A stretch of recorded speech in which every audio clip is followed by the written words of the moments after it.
పార్ట్లో ఈరోజు మనం ధ్యానం చేసుకున్న 2-3 స్లైడ్స్ పోయిన వారం మనం నేర్చుకున్నాము. మరి ఇప్పుడు ఈ యొక్క 5వ పార్ట్లో ఈ యొక్క గంగాళముని ఇంగ్లీష్లో లేవర్ అంటారు. ఈ యొక్క గంగాళమునకి కొలతలు లేవని పోయిన ఆదివార దినమున మన రోజు గంగాళము సూచిస్తుంది కొలతలు లేని ప్రేమ.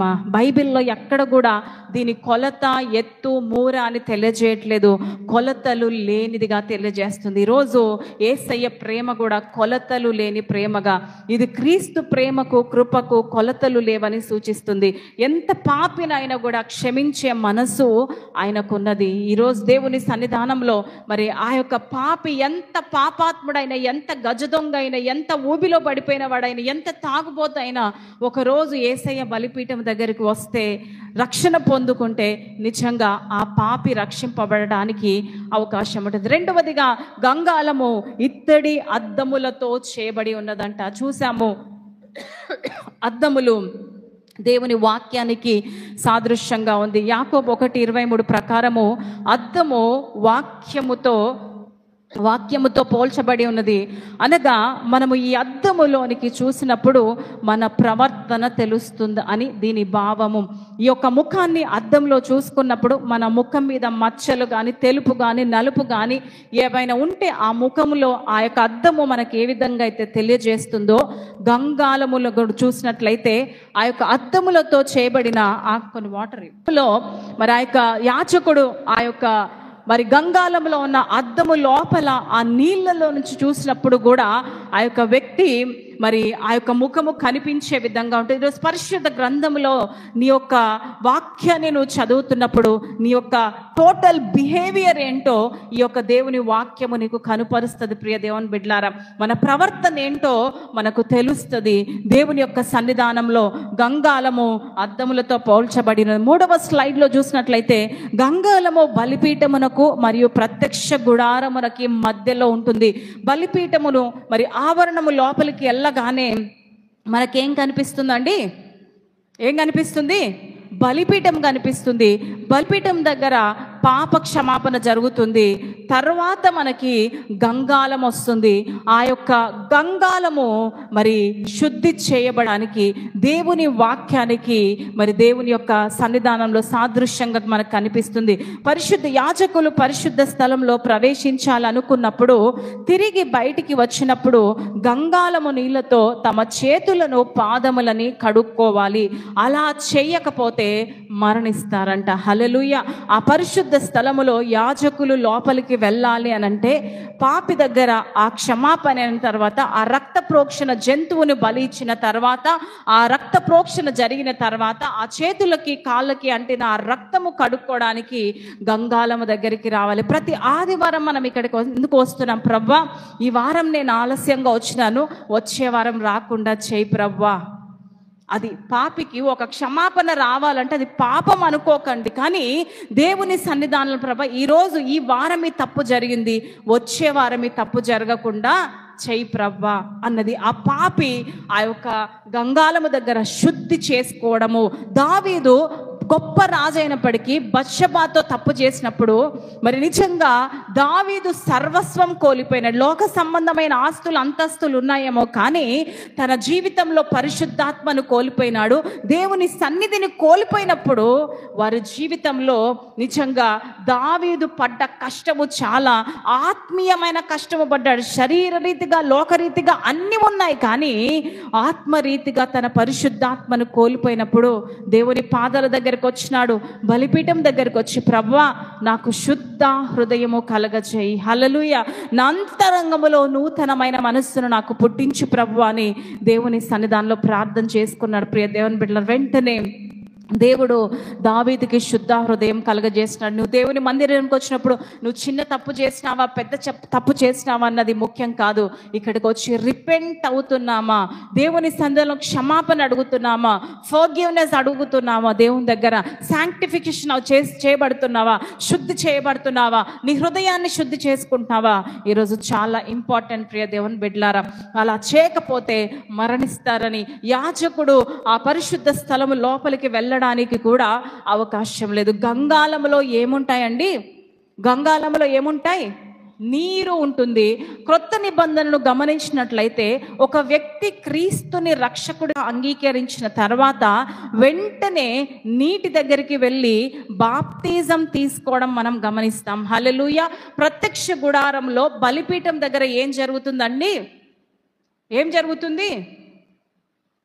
జరుగుతుందమ్మా? ప్రత్యక్ష గుడారం దగ్గర, బలిపీఠం దగ్గర జంతువు, ఒక పాపాత్ముడు తన యొక్క పెంచుకున్న దాన్ని తీసుకొని వచ్చి ఆ జంతువుని అక్కడ బలిచ్చి ఆ రక్తముని 4 కొమ్ములకి అంటిస్తాడు.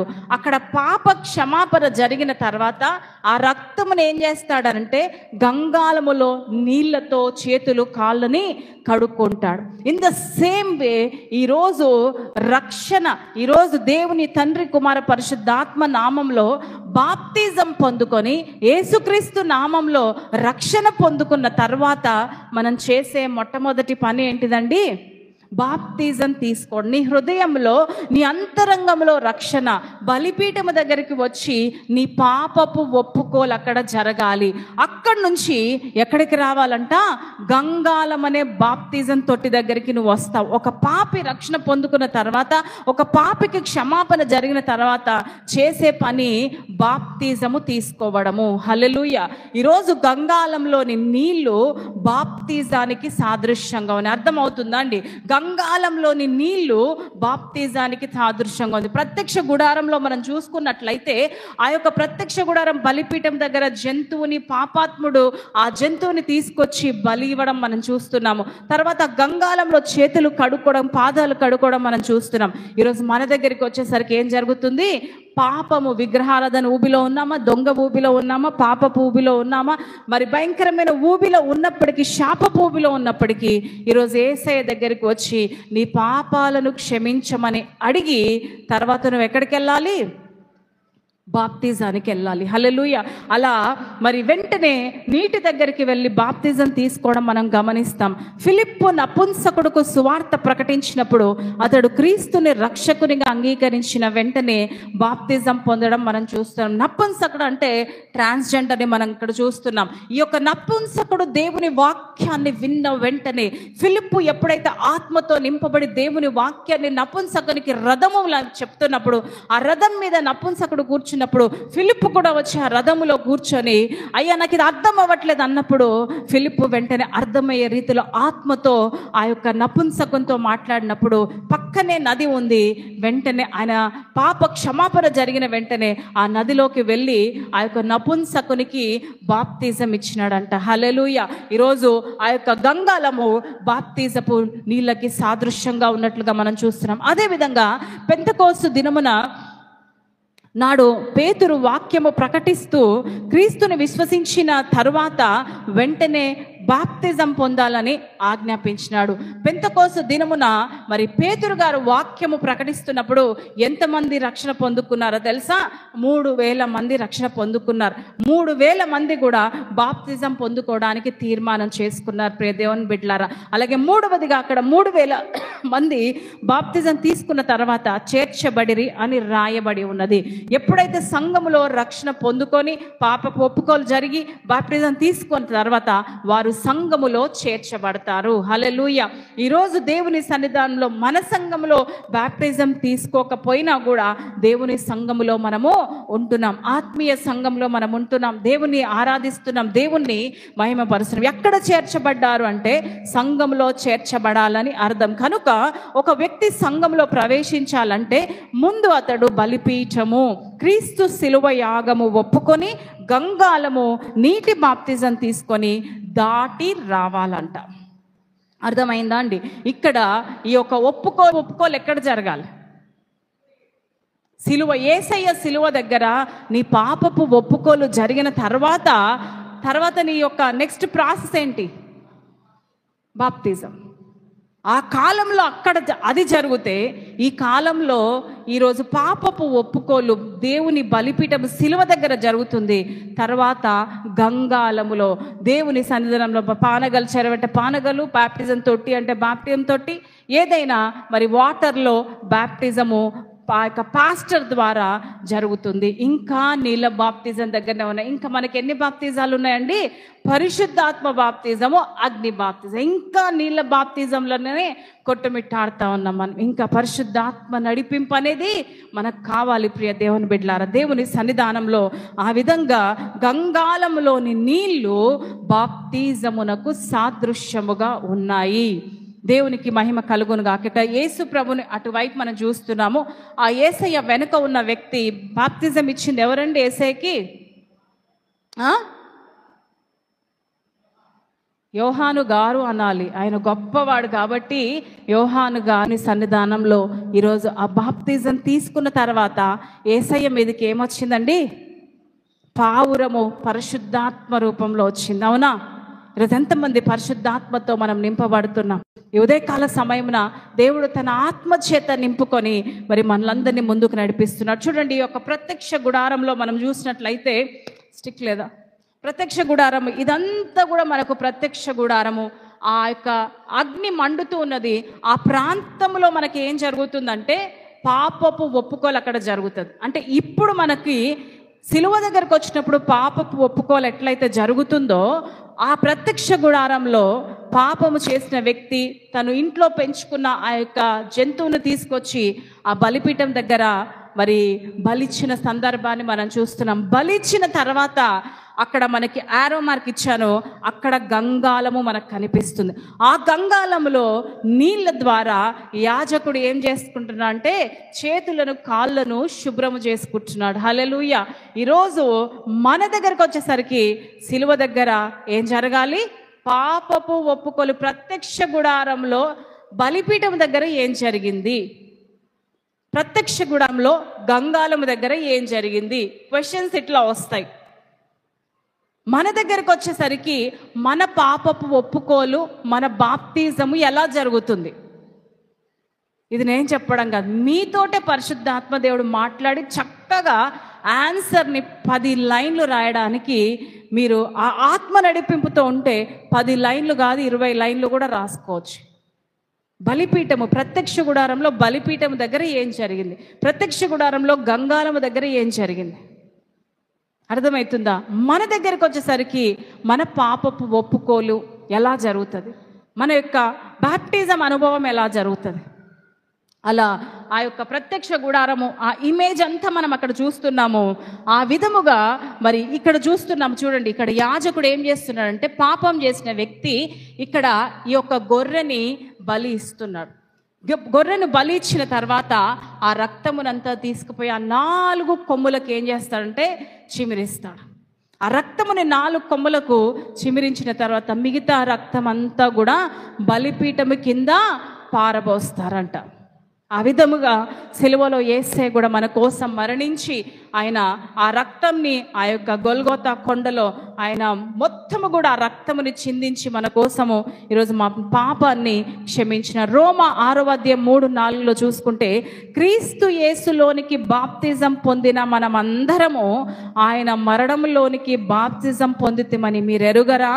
కాబట్టి తండ్రి మహిమ వలన క్రీస్తు మృతుల నుండి ఎలాగూ లేపబడనో అలాగే మనమును నూతన జీవమును పొందిన వారమై నడుచుకున్నట్లు మనము బాప్తిజం వలన మరణంలో పాలు పొందుటకై ఆయనతో కూడా పాతి పెట్టబడితే. ఎంతమంది చనిపోయి నూతనమైన జీవితముని దేవుడు, నూతనమైన ఆత్మతో దేవుడు మనల్ని నింపుకున్నాడా లేదా? ఆ నూతనమైన జీవితం ఏంటంటే ఇలా ముంచుతారు కదండి నీళ్ళలో, మనం చనిపోయినట్టు. అర్థమవుతుందా? నీళ్ళల్లో యాజకుడు మరి దైవజనుడు ఇలా నీళ్ళల్లో ముంచినప్పుడు మనము లోక సంబంధంగా బ్రతికిన బ్రతుకంతా చనిపోయి తిరిగి నూతనమైన శైలేజ జయరాజ్గా బయటికి రావడము. హల్లెలూయా. బాప్టిజం తీసుకొని ముంచడం అంటే నీ పాత రోత జీవితం అంతా చచ్చిపోయి తిరిగి నూతనంగా ఆత్మతో నువ్వు లేపుతున్నప్పుడు అది ఏంటంటే నూతనంగా నీవు మరలా ఆత్మతో బ్రతికించబడుతున్నావని అర్థం. మరలా మునిగొద్దు పాపంలో, మరలా మునుగొద్దు బూతుల్లో, మరలా మునుగొద్దు తప్పుల్లో, మరలా మునుగొద్దు లోకంలో. దాని అర్థము అది. బాప్టిజం ఇచ్చేటప్పుడు వాక్యం ద్వారా నమ్మి నువ్వు బాప్టిజం పొందుతున్నావమ్మా, నమ్మకుంటే నీకు శిక్ష, నమ్మిన వారి వల్ల ఈ రక్షణ నీకు వస్తుంది, నమ్మకపోతే నీకు శిక్ష. ఒప్పుకోలు బలిపీఠం దగ్గర జరిగిందో గంగాళములో చేతులు కాళ్ళు శుద్ధి చేసుకున్నట్లుగా ఈరోజు మన పాపముతో ఈరోజు దేవుని బలిపీఠం, సిలువ బలిపీఠం దగ్గరకు వచ్చి మన పాపపు ఒప్పుకోలు జరిగిన తర్వాత గంగాళం అనే బాప్తిజము తొట్టి దగ్గర మనం బాప్తిజం తీసుకోవడము, మృతులమైపోయి తిరిగి నూతనంగా మనము లేపబడడం అనేది ఈ యొక్క గంగాళం యొక్క అర్థము. దేవునికి మహిమ కలుగును గాక. ఆ విధముగా ఆ యొక్క గంగాళము మనకు సూచిస్తుంది. మార్కు సువార్త 16:16 నమ్మి బాప్తిజమము పొందిన వారు ఏముందంట, రక్షింపబడతారు. నమ్మకుంటే ఏముంటుందంట, దాని కిందనే ఉంటుంది, నమ్మకుంటే శిక్ష. నమ్మకుండా బాప్తిజం తీసుకున్నారు అనుకోండి, వారికి కలిగేది ఏంటిదంటండి, శిక్షా విధికి కారకులవుతారంట. నమ్మి బాప్తిజం తీసుకుంటే నీవు రక్షింపబడతావు, నమ్మకుండా బాప్తిజం తీసుకుంటే శిక్షకు నీవు పాత్రుడవవుతావు. ప్రభు బల దగ్గరికి మనం వస్తున్నాము. యోగ్యముగా తీసుకుంటే నీవు రక్షింపబడతావు, అయోగ్యముగా నువ్వు తీసుకుంటే మరణ శిక్షకు నీవు పాత్రుడవి అవుతావు. ఇది నన్ను జ్ఞాపకము చేసుకున్నటకై దీనిని చేయుడి. ఇది నా శరీరము, నా రక్తము, నన్ను జ్ఞాపకము చేసుకున్నటకై దీనిని చెయ్యాలి. మనము ఆషామాషిగా, అయోగ్యంగా, అపవిత్రంగా దేవుని దగ్గరికి వచ్చి బల్లను స్వీకరించడము కాదు ప్రియ దేవుని బిడ్డలారా. నమ్మినప్పుడే దేవుడు కార్యం చేస్తాడు. అబ్బాయి వానికి శిక్ష విధించబడును. 1 యోహాను 1:9 ఒప్పుకోకపోతే పవిత్రులము కాలేము సుమా. ఓ పాపపు ఒప్పుకోలు జరగకపోతే, నువ్వు నమ్మకపోతే నువ్వు పవిత్రుడవి పరిశుద్ధుడవి కానే కాదు. పవిత్రుడవి పరిశుద్ధుడవి కానే కాదు. మనల్ని మనము శుద్ధీకరించుకొనకుండా, అనగా పాపములను ఒప్పుకొనకుండా, విడిచిపెట్టకుండా, నడకను సరిదిద్దుకొనకుండా, పరీక్షించుకోకుండా దేవుని సేవ చేయడము, దేవుని బిడ్డగా జీవించడము ఆత్మీయ మరణాన్ని సూచిస్తుంది. హల్లెలూయా. ఆత్మీయ మరణాన్ని సూచిస్తుంది. ఇవన్నీ మన జీవితంలో ఒప్పుకోలు జరగకపోతే, మరలా పాత రోత జీవితమును కంటిన్యూ చేస్తే, మరలా బూతులు మాట్లాడితే, మరలా సరసోక్తులు మాట్లాడితే, మళ్ళా మునుపటి వాటినే మనం జ్ఞాపకం చేసుకున్నట్లయితే, మునుపటి పాపమునే మనం చేస్తున్నట్లయితే, బాప్తిజం తీసుకున్నాక మరలా తాగుతున్నట్లయితే, బాప్తిజం తీసుకున్న తర్వాత సిగరెట్ తీసుకున్నట్లయితే, బాప్తిజం తీసుకున్న వాళ్ళకి సమీపంగా వెళ్తున్న మనం అందరం కూడా గంగాళము దగ్గర మనము శుద్ధి చేయబడాలంట. హల్లెలూయా. గంగాళము దగ్గర ఆత్మీయ బాప్తిజము జరగాలంట. గంగాళము దగ్గర నీ హృదయముని కడుక్కోవాలంట. గంగాళము దగ్గర నీ హృదయాన్ని పవిత్రపరచుకోవాలంట. గంగాళము దగ్గర నీ హృదయాన్ని పరిశుద్ధపరచుకోవాలంట. హల్లెలూయా. అలా దేవుని సన్నిధానములో మరి దేవుడు మనతో మాట్లాడుతున్నాడు. ప్రియ దేవుని బిడ్డలారా, దేవునికే మహిమ కలుగునుగాక, ఘనత కలుగునుగాక. మరి దేవుని యొక్క సన్నిధానంలో చాలా ఇంపార్టెంట్ టాపిక్. వాట్సాప్లో 16th పార్ట్ జరుగుతుంది. 15 పార్ట్సే కానీ ఇంకొకటి దానికి అహరోను రొమ్ము మీద ఉన్న బ్రెస్ట్ ప్లేట్ గురించి 16th పార్ట్ కంటిన్యూయేషన్ జరుగుతుంది. దేవుని సన్నిధానంలో మరి తప్పకుండా వాట్సాప్ ప్రేయర్స్ కూడా వినండి. తప్పకుండా దేవుడు అక్కడ కూడా మీతో మాట్లాడతాడు. ఇంటికి వెళ్ళిన తర్వాత దీన్ని ఎడిట్ చేసి మీకు పెడుతున్నాను. మీరు ఆ యూట్యూబ్లో కూడా పాస్టర్ శైలేజ జయరాజ్ అని టైప్ చేయండి. అక్కడ కూడా మరి టాపిక్ మీకు అక్కడ ఉంటుంది. ఓపెన్ లింక్ చేసి చక్కగా మరలా వాక్యాన్ని వినండి, మీకు అర్థమవుతుంది.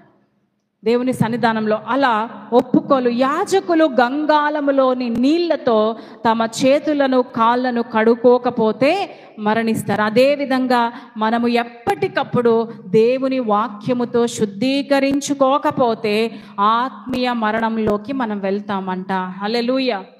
ఇక ఇప్పుడు బైబిల్ ఎంతమంది చదివినారంటే ఒక్కరిద్దరే చేతులు ఎత్తుతారు. కాబట్టి ఇక్కడ వాక్యం సెలవిస్తుంది, ఎప్పటికప్పటికి నీ శుద్ధీకరణ దేని ద్వారా జరగాలనంటే ఈ వాక్యము ద్వారా జరగాలి. ఎవ్రీ డే దీన్ని చదవడము ద్వారా నీ హృదయము శుద్ధీకరించబడుతుంది, నీ హృదయము పవిత్రపరచబడుతుంది, నీ హృదయము నెమ్మదితో ఉంటుంది, నీ హృదయము బ్రతికించబడుతుంది. నీ వాక్యము చేత నీవు బ్రతికించబడటానికి దేవుడు సహాయం చేస్తాడు. నీ వాక్యం ఈరోజు చదవలేదనంటే ఈరోజు ఈజీగా అపవాదం వచ్చి నిన్ను పట్టుకోవడానికి అవకాశం